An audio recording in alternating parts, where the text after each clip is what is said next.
Hello friends, welcome back to our channel. இன்றைக்கி இந்த வீடியோவில் என்ன பார்க்க போகிறோம்னா, போன சாட்டர்டே ஒரு வீடியோ அப்லோட் பண்ணியிருந்தேன். அதில் கெப்பாசிட்டரோட ஃபுல் டீட்டெயில்ஸ் அப்படின்ட்டு. அந்த வீடியோவில் லாஸ்ட்டாக கெப்பாசிட்டர் வந்து எப்படி ஃப்ளெக்சுவேட் ஆகிற டிசி வோல்டேஜை ஸ்மூத்திங் பண்ணுறது அப்படின்னு காட்டுறதுக்காண்டி ஒரு கிராஃப் யூஸ் பண்ணியிருப்பேன். அந்த கிராஃப் வந்து அது ஏசி வோல்டேஜுக்கான கிராஃபு. நான் ராங்காக யூஸ் பண்ணிட்டேன். என்னோடய கேலரியில் ஆல்ரெடி நான் வந்து நிறைய கிராஃப் வந்து எடுத்து வச்சுருந்தேன். அதில் தெரியாமல் நான் அதை கிளிக் பண்ணி அதை எடிட் பண்ணி எடுத்துட்டேன். நான் எடிட் பண்ணும்போது கூட பார்க்கல. ஏன்னா நான் யூஸ் பண்ணுற எடிட்டிங் ஆப் வந்து ஒய்டி கிரியேட் ஆப்பு. அந்த ஆப்பில் வந்து எடிட் பண்ணும்போது அந்த வீடியோ வந்து கொஞ்சம் பிளர்ராக தான் தெரியும். அது நீங்கள் அதை யூஸ் பண்ணிங்கன்னா உங்களுக்கு தெரியும். அதனால நான் எடிட் பண்ணும்போது கூட அதை கவனிக்கலை.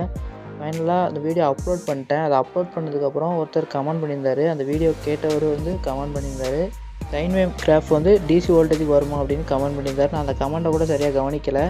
அவர் கிராஃபை பற்றி எதோ கேட்டிருக்காரு அப்படின்ட்டு, இது அண்டர்ஸ்டாண்டிங் பர்பஸ்க்கு அப்படின்னு நானும் ரீப்ளை பண்ணேன்.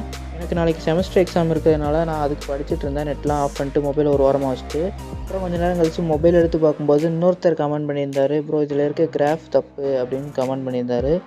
ஓகே, நான் அதை பார்த்தேன். அதை பார்த்ததுக்கப்புறம் தான் அந்த வீடியோவை செக் பண்ணி பார்த்தேன். அதில் இருக்க கிராஃப் வந்து ஏசி வோல்டேஜுக்கான கிராஃப் தான் இருந்துச்சு, சைன் வேவ் கிராஃப் இருந்துச்சு.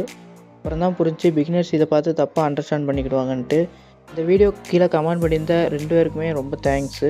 நீங்கள் சொல்லலைன்னா எனக்கு கண்டிப்பாக தெரிஞ்சிருக்காது. இது ரொம்ப லேட்டாக தெரிஞ்சுன்னா என்னால் இந்த வீடியோ அப்லோட் பண்ண முடியாது. ஏன்னா எனக்கு எக்ஸாம் போயிட்டுருக்கும்.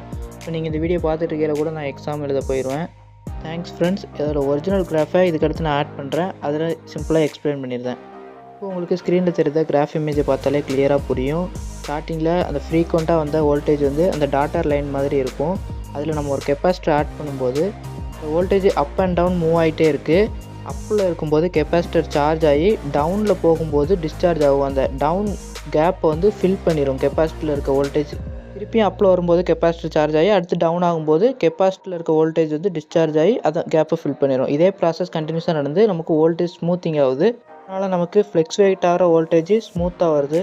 அவ்வளோதான் ஃப்ரெண்ட்ஸ், இந்த வீடியோ என்னால் முடிஞ்ச அளவுக்கு நான் கிளியராக எக்ஸ்பிளைன் பண்ணிட்டேன். இப்போ வந்து உங்களுக்கு புரிஞ்சிருக்கும். பிகினர்ஸாக இருந்தீங்கன்னா இந்த வீடியோ பார்த்தோன்னே உங்களுக்கு கண்டிப்பாக புரிஞ்சிருக்கும். நெக்ஸ்ட் ஒரு இன்ட்ரெஸ்டிங்கான வீடியோவில் பார்க்கலாம். தேங்க்யூ ஃபார் வாட்சிங். Seeing next video.